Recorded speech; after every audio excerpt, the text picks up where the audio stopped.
నేటి ధ్యానవాక్యము సామెతలు 4:22. దొరికిన వానికి అవి జీవమును, వారి సర్వశరీరమునకు ఆరోగ్యమును ఇచ్చును. ఇక్కడ ఏవి దొరకడం అని చూసుకుంటే 4లోనే 20-21 వచనాల్లో చూసుకుంటే దేవుని మాటలు ఆలకించడము. నా వాక్యమునకు చెవియొగ్గుము, నీ కన్నుల ఎదుటి నుండి వాటిని తొలగనీయకము అంటూ వాక్యాన్ని హృదయంలో భద్రం చేసుకో అంటున్నారు జ్ఞాని అయిన సొలొమోను మహారాజు. అవును, దేవుని వాక్యమే మనల్ని స్వస్థపరిచే దివ్య ఔషధం. మనసుగా మనకు శారీరక, మానసిక, భావోద్రికమైన స్వస్థతలు చాలా అవసరం. మనలో చాలామంది శారీరక స్వస్థత లేకపోయినా ఏవేవో ఊహించుకొని అది మనకు వస్తుందేమో, పలానా రోగం మనల్ని కబళిస్తుందేమో అని ఎన్నో ఆలోచిస్తాం. ఏదైనా వ్యాధి అంటే భయం అనుకోండి, ఇంకా అదే రోగం నాకు వస్తుందేమో అని దాని గురించే భయపడుతూ ఉంటాము. మన ఆలోచనలన్నీ దాని మీదే. ఇదే మనల్ని మానసిక ఒత్తిడికి గురి చేస్తుంది. యోబుని చూడండి, అతడు ఆరోగ్యంతో సిరి సంపదలతో ఒక మంచి కుటుంబంతో ఉన్నప్పుడు వీటన్నిటినీ కోల్పోవలసి వస్తుందేమో, ఇలాంటి ఆలోచనలకు అతను వచ్చేయేమో. ఇలాంటి క్షేమస్థితి కలకాలం ఉంటుందా, ఇలాగే శాశ్వతంగా ఉండగలుగుతానా అనే తలంపులు అతని మనస్సులో ఉండేవేమో. అందుకే యోబు గ్రంథం 3:25 చూసుకుంటే అతను అంటారు, ఏది వచ్చునని నేను బహుగా భయపడుతునో అదే నాకు సంభవించుచున్నది, నాకు భీతి పుట్టించినదే నా మీదకి వచ్చుచున్నది. నిజంగా భయం అనేది చాలా భయంకరమైనది. అది మనల్ని నాశనం చేసేస్తుంది. మనలో ఉన్న భయము మనకు శారీరక, మానసిక ఆరోగ్యాలకు నాశనం చేస్తుంది. మనల్ని అన్ని రకాలుగా కూలదోస్తుంది.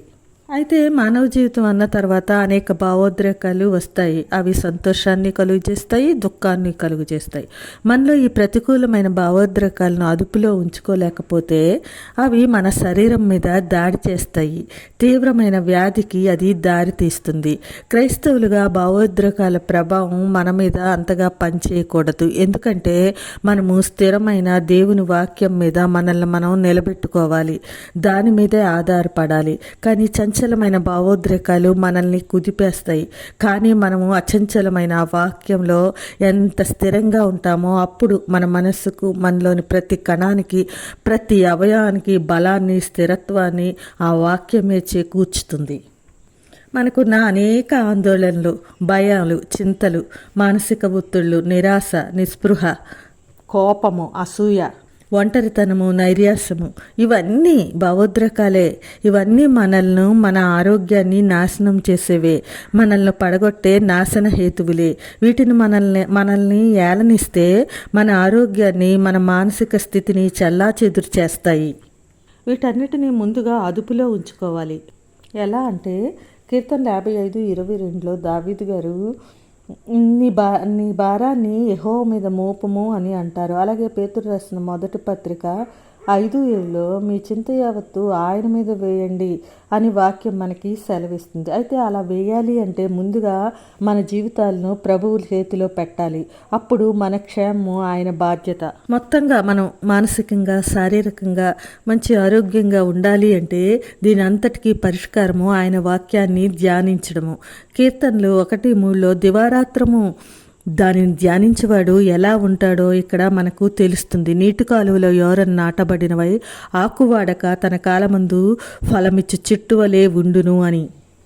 ఆయన వాక్యాన్ని ధ్యానించడంలో మనకి రోగనిరోధక శక్తి వస్తుంది. చెట్టు ఫలమివ్వడానికి ఏమేమి కావాలో అన్నీ అక్కడ చెట్టుకు దొరుకుతున్నాయి. ఎందుకు అంటే అది నీటి కాలువల యోరను నాటబడింది కనుక. మనం కూడా దేవుని వాక్యాన్ని దివారాత్రము ధ్యానించినప్పుడు మనకు కావలసిన సమృద్ధి, సంతుష్టి, బలం, శక్తి, ఆరోగ్యం అన్నీ పుష్కలంగా దొరుకుతాయి. కనుక మనల్ని చెడగొట్టే ఆలోచనలు, ఊహలను చెరపట్టి యేసుకు అప్పగించాలి. అంతేకాదు దేవుని వాక్యాన్ని ప్రతి నిత్యము నెమరు వేసుకోవాలి, ధ్యానించాలి.